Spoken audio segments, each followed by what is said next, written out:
welcome to Hardman Talks. Today, we are exploring a topic that sits at the intersection of financial expertise and influence. So, it's how you communicate your value. In financial markets, technical knowledge is often assumed. So, what differentiates individuals and firms is not what they know, but how clearly, confidently, and I guess persuasively, how they communicate it. So, whether it's raising capital or pitching a strategy, positioning a fund, we've got all building a trust with clients. Communication is really central to success. I think we all know this, and I'm delighted today. We've got David Roylance here. He is a consultant, speaker, and author of the book "Be Seen, Be Heard, and Get Paid What You're Worth." So, David, really good to have you. David works with financial professionals and organizations to strengthen their confidence. He helps them refine their messaging and position themselves more effectively in competitive markets. So, David, great to have you. Um, how are you doing? Thank you, Larissa. I'm well. I am very well this morning. Thank you. How are you? I'm fine. I'm fine.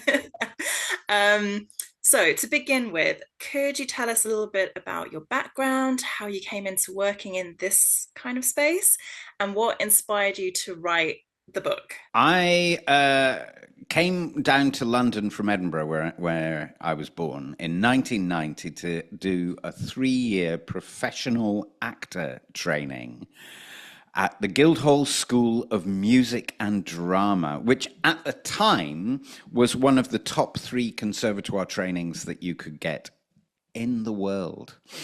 So it was a major thing that I got in that I probably didn't realize at the time. If I think about how many people apply every year for that, and they take 26 people, and I got to be one of them, and it was an extraordinary experience, and I was there with some pretty luminous names like Daniel Craig and Ewan McGregor and Joseph Fiennes was in my year, and Damian Lewis and as well. So there were names to conjure with as part of the group I was with. For the conversation that you and I are having today, the most important name was a lady Rodenberg, who's at the time head of voice at the National Theatre. She had a school in New York. She was head of voice at Guildhall. She eventually became Barack Obama's voice coach in his first presidential election campaign. She was the voice coach who worked with the BBC to break through with being able to interview Margaret Thatcher when she was at the height of her powers. Margaret Thatcher, by the way, was the very first prime minister in the UK to work with a voice coach who trained her how to get on top of interviewers. And she became famous for being uninterviewable. And it was Patsy that worked with the BBC to challenge the narrative that Margaret Thatcher wanted to make happen. So I had 3 years of voice training with her. And after several years of working both as an actor and as a theatre director, which really I wanted to do most at the time, I discovered it probably would have been easier for me to just pour money directly down the drain. Because although I'd had the most wonderful actor training, what I didn't have was a training on how to be a business. And actors need to be a business. And what's fascinating is, and I can't speak to how Guildhall is now, but Guildhall then, we got a minimal number of lessons about running ourselves as a business, an agent, a tax advisor, that kind of thing. Whereas at RADA at the time, they had auditions. And so RADA students were typically much better at getting the jobs than we were because they go in and go, come on, let's do it. And Guildhall students would go, gosh, I hope I'm not wasting your time when they went in, because they hadn't been taught how to navigate those conversations. I remember meeting an agent, and I asked them the question, "What's the most important thing an actor could have?" And the agent turned to me and said, "A private income, darling." And so things become quite disheartening. And but what I did have was an agent who had a lot of good corporate connections. So I ended up doing a number of corporate videos and a commercial that earned me a significant amount of money. What was the commercial? You can't skip over that. Well, I sold my soul to the devil and did a commercial for the Sun newspaper, right? And it was extraordinary. All I had to do was go to a football stadium in East London, put on an England t-shirt, and go in front of the camera. Then I took that off and I put a Scotland t-shirt and I went in front of a camera, and then I got a car to drive me home, and I got £8,000. There we go. Okay. Wow. That's not bad. So not bad. If I'd got a few more of those, who knows? But um, I was working in Amsterdam at the International Broadcasters Convention for a group called Inmarsat, and my job was to present as if I was a representative of Inmarsat. And if you don't know, Inmarsat put satellites into space, and then they sell airtime on those satellites to media organizations. So my job was, I had 5 minutes on the hour every hour whilst this conference was open. They had a concession, and I'd get on the microphone and I'd speak for 5 minutes. At the end of the 5 minutes, I went, "Come up and speak to our representatives," and people would come up onto the stand and their salespeople would move in. And it was so successful that they asked me, "Can you teach us how to do what you're doing?" So I went, "Sure." And then I terribly negotiated a cheap rate for my first contract, which was 2 years working at Inmarsat, where I discovered I much prefer working with what I lovingly call real people rather than actors, and helping them achieve goals. So I also started learning about how to market and sell, and how to structure presentations from a sales perspective. I had That was the shift, really, and I wrote the book whilst we were in lockdown because I had a really successful relationship with an organization called Women in Banking and Finance, who gave me an award in 2020 for the work I was doing with their membership. And they are women who are in the banking and financial space who are really struggling with being seen, being heard, getting themselves a promotion. And I found that I was able to help a lot of those women, pardon me, a lot of those women achieve a promotion within a 6-month window of our working together. So I pulled together like a 6-month program that was about that. And when we went into lockdown in 2020, and I was stuck at home, running saved my life. But when I wasn't running, I was in front of the laptop writing my book. And I'd written chapters in other books before. I've written a chapter in a book around confidence before. But this one, I thought, well, I'm going to do it properly. People said, get it ghostwritten or get a. I thought, well, I'm stuck in my house. I'm not doing anything else, am I? So I wrote a chapter a week for about 12 weeks, and then published it. And it's been the greatest calling card that I've ever had. Well, I think that the title is, it's definitely going to get attention. So you titled it well. Thank you. Yes, it does, and I give it away often to people if they show an interest, and if one in 10 of the people I give it to turns around and goes, "Oh, David, I think we should work together," then that's a good ratio, really. Wow, thank you so much, David. That is a really fascinating background you've got, and thanks for taking us on that little journey of how you got to write your book. So taking it back to financial markets, we've said it previously. So expertise, it's often given, it's assumed, but influence is not. So why do you think so many highly capable financial professionals really struggle to be heard despite their strong technical credentials? I think the answer is that what people often avoid who are in financial spaces is the emotional context of being influential, selling an idea, uh, selling a future.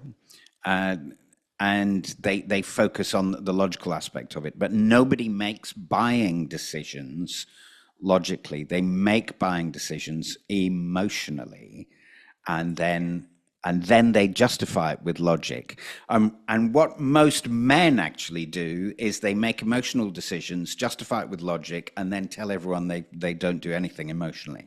So I did. I did a day workshop. I can't remember. It was I was up north, somewhere, something like Lever Brothers. It was. This is a good 15 years ago now, and I had a room full of 12 men, and it's unusual for me to be teaching a room which is entirely male. And I was doing some work on sales with them, and I said, all sales happen emotionally. And they went, oh, no, no, no, we don't do anything emotionally. Logic dictates our every move. No, no, no. So I took them to the window of the room, and I lifted the blinds. Luckily, the car park was outside, and I said to them, if you could show me the 12 Skoda hatchbacks in this car park, then, the most logical car for family men in their 50s to have. And they were like, oh no, actually I've got a Jaguar. Oh no, I've got a BMW. Oh no, I've got an Aston Martin. And so it's like, we buy things because they're shiny and exciting. And then we go, oh well, I got that laptop because of because it's got eight RAM, or and particularly if you're in a financial space. So there's a personality assessment that I do with my one-to-one clients, which is called Understand Myself, and it identifies what we call the Big Five. And the Big Five are the five malleable aspects of personality. And we look at those from a perspective of number one, prediction of financial success, and the chief predictor of financial success is conscientiousness. Conscientiousness being the willingness to work when you don't want to. Knowing that actually if I stay and complete this and do this task, that my life will be better tomorrow. So it's that commitment. And one of the other things we look at is openness to experience. And openness to experience, it tells us, are you in the right kind of role? For instance, if I were working with an accountant who was really high in openness to experience, they probably really dream of being an actor, a singer, or a painter. And so they're sort of defaulting into a world that they're not at their best. Does that make sense? You actually, in the world of finance, you don't want someone who's particularly open to experience. You want someone who's these are the numbers, these are the facts, right? But for the purpose of selling, for the purpose of presentation, for the purpose of getting investors really excited, you have to embrace the emotional part of that. Yeah. Well, we're all people at the end of the day, and that's what we're selling most of the time, even in financial services. But I can understand it's different for men a lot of the time when they think they're making very logical decisions, but actually it's also driven by emotion as well. They're just a bit late to recognize it, perhaps. Well, there's if you've ever heard of a lady named Catherine Benziger, she's brilliant. She created this test which you can get online. She divides the brain into 4 quadrants. So there's logic is the front left part of the brain, connection is the front right of the brain. By connection, I mean how you recognize people, how you know people, how my brain can go, yeah, yeah, that's Larissa, and Larissa works with Richard, and and they're all part of Hardman. That's the part of the brain that kind of goes, that's where I know you from, and that's how we're connected. Now, the base right of the brain is emotion, and the base left of the brain is all the autonomic stuff, all the stuff that we can do without having to think about it, all the tasks that we learn, like driving, enough to be able to do that. Now, when women enter puberty, all these neural pathways grow in the emotional centers of the brain that don't in men. And and and I generalize a little, but not hugely, right? For most male brains in puberty, what happens is the neural pathways open up behind the eyes, which is about seeking the next piece of meat. It's very visual, isn't it? Yeah. That's where we're getting to. Yes. I'm trying to yeah, I'm trying to fight every kind of comment that's coming to my mind right now. It's true that typically men operate more visually, women operate more intuitively, which is why women who are trained in sales well will likely do much better than a man in the same space because they'll read significantly more easily. David, this is fascinating. This is really, really interesting. We've got a few more questions that we need to get through. Um, we digress, but okay, let's pull it back. So, at Hardman, we spend a great deal of time helping companies articulate their equity story clearly to investors. We write research, we have interviews like the one that you and I are having. So it's all about getting their story across, um, and the narrative that they're trying to portray to the market. So, from your perspective, how much of business growth in financial services comes down to communication rather than product? I'd imagine quite a lot. Well, there's a couple of psychotherapists who in 1967, their names were Morabian and Ferris, and they said that the communication of meaning is 7% the words that you say, 38% the vocal tonality, and 55% all the non-verbals. And I think there's a lot in that, right? Mm, Because as human beings, we're constantly looking to know, are we safe? Are we safe in this environment? yes. Are we safe with this person? Are we talking body language? Is that We are. But we're also talking a lot more than body language. So if I can give you an example, there's three elements that have to be in place for someone to feel that they can buy, and I don't just mean financial transactions, like buying into an idea. So what we call logos, which is the logical argument, what we call pathos, which is the emotional argument, and the third one is ethos. And ethos is, do you look like you belong where you are right now? Is is that right that you should be the one doing it? Now the thing is that if we're demonstrating nerves, if we're demonstrating fear, then our body will resonate with that, our voices will resonate with that, and it'll transmit to the people who we're presenting the idea to. Now, I had a client in the buy-to-let property space, and she was working for a very big company in that space, who I will not name, and she said, "You need to, these people need you. You need to come with me." So she got me a ticket, and I went. I came into London on a Sunday. They were doing a 3-day sales piece. And they had a number of presenters, all of whom had a 90-minute slot to pitch their property mentorship program. Now, they had a great MC who was really good with the audience, who got us all G'd up for the best possible 90 minutes of your life. Oh, really?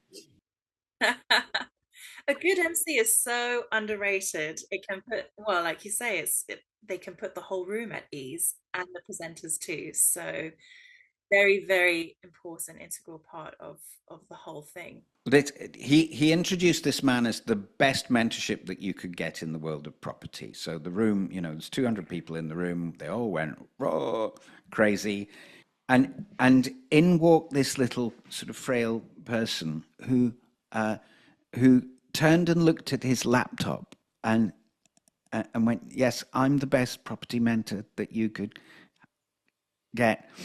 And yes, so I saw, you see, I saw what your eyes did. Yeah. Not that believable. There, Larissa, right? And the room had the same reaction, right? So what everyone else is thinking, oh my God, that doesn't fit with what I've been told.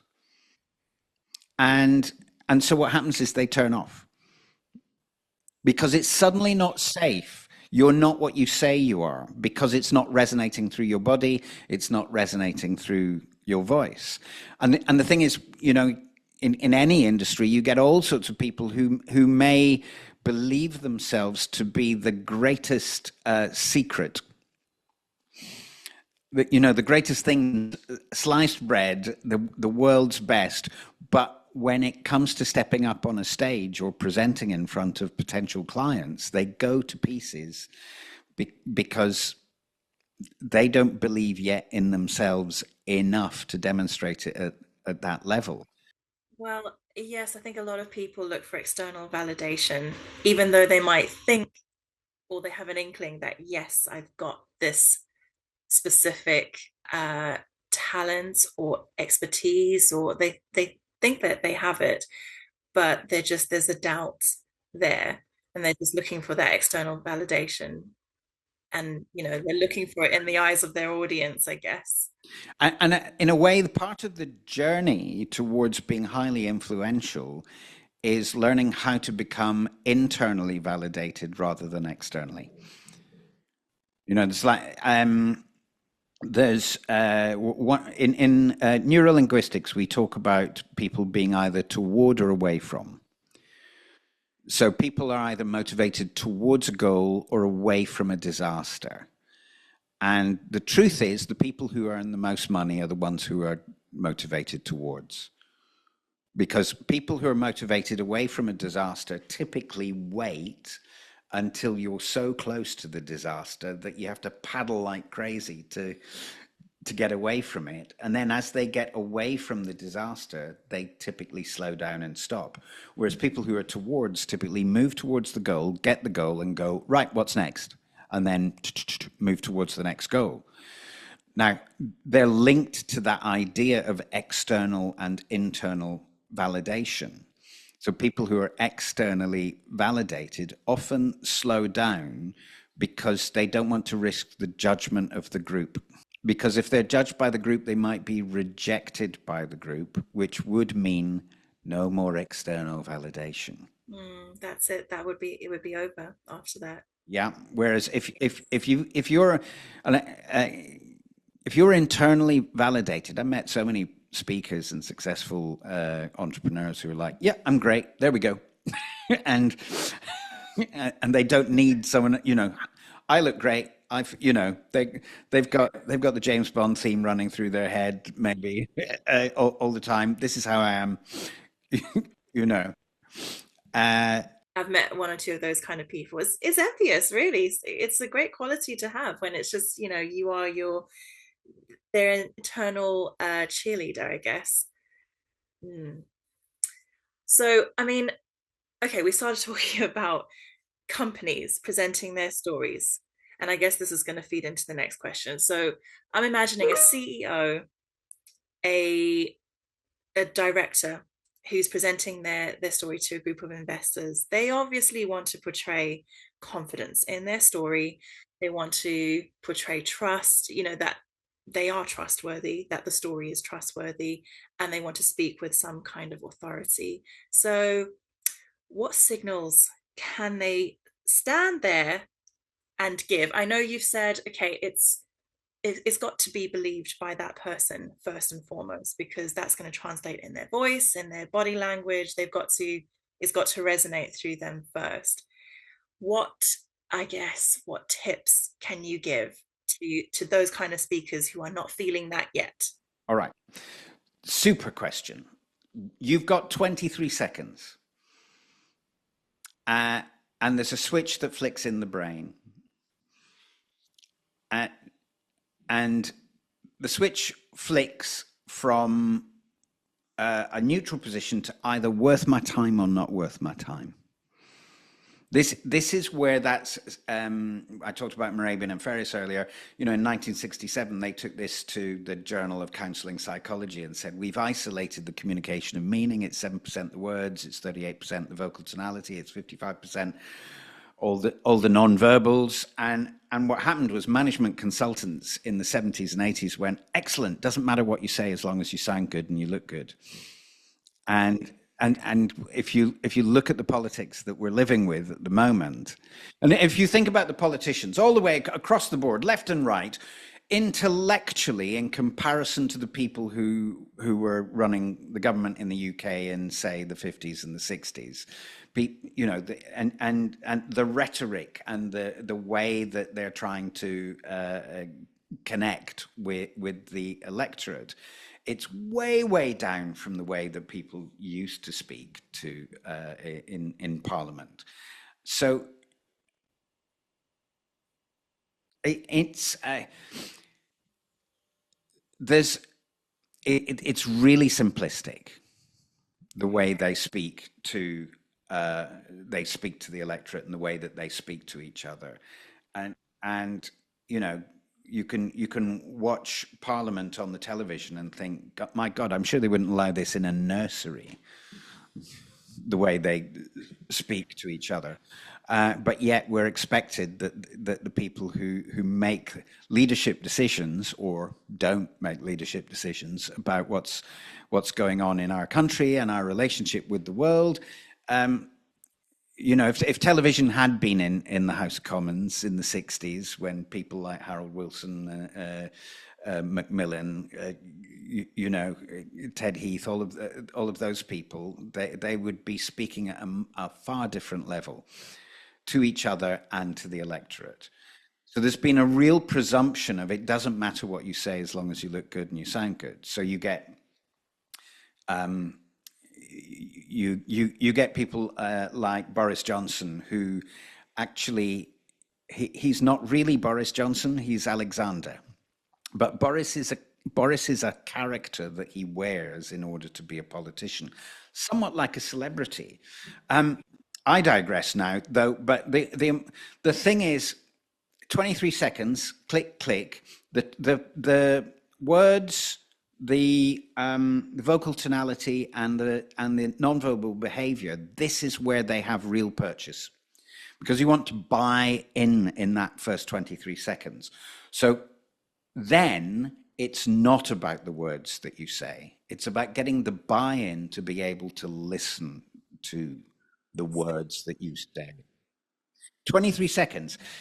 So they've got 23 seconds and it doesn't really, for those 23 seconds, it doesn't really matter what they say. They have to just get that across. And then after that, then they should make sense. Yes. Yeah. Well, you've got to get the buy-in of the credibility in that point.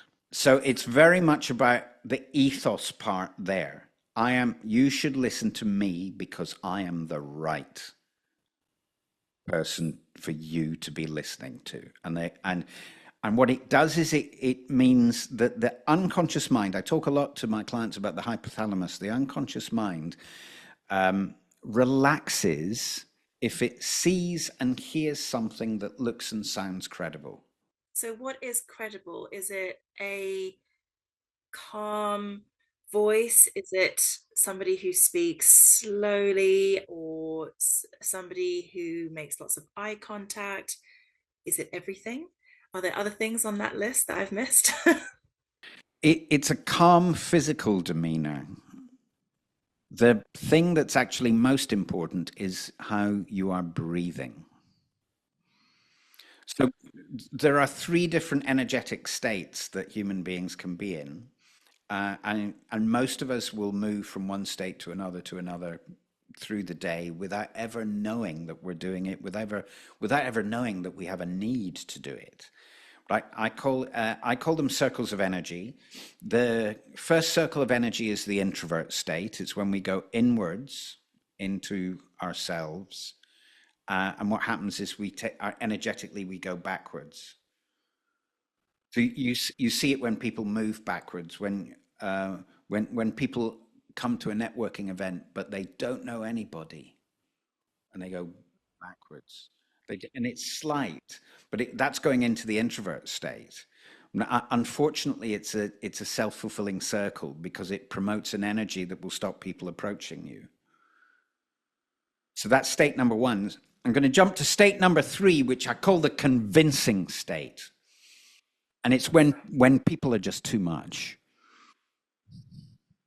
right? They're too in your face. They're trying too hard. They're pitched too far forward. So it's interesting. The first is too far back. The third is too far forward. That externally they are showing themselves to the world as two different things, but internally they're exactly the same thing. They're both breathing from the chest because the muscles around the spine are tight because it's defined by fear. Right. So I guess that second person is they are they're just forcing it, really. They're forcing it, and I guess they are acting. Yeah, they're acting. They're faking the confidence. And we can tell because we're looking at the whole story. And they're going, something doesn't fit right here. Something's not quite right. You know that feeling? You when you walk into a room and you meet somebody or you meet some people and you think, what's going on here? What's happened here? Something is not right. So we're reading the vocal tonality, we're reading the physicality, we're reading the way that people are engaged or not engaged with each other. And we're having to make quick decisions that are about, am I safe in this room? All right. Thank you so much, David. I think we're going to have to leave this discussion here and continue in part two. So, in the meantime, thank you to our audience for watching. If you found this conversation valuable, please do like, comment, and subscribe to Hardman Talks. If you'd like to know more, please do head to the description. We've got all the relevant links and resources below. So, see you back here for part two.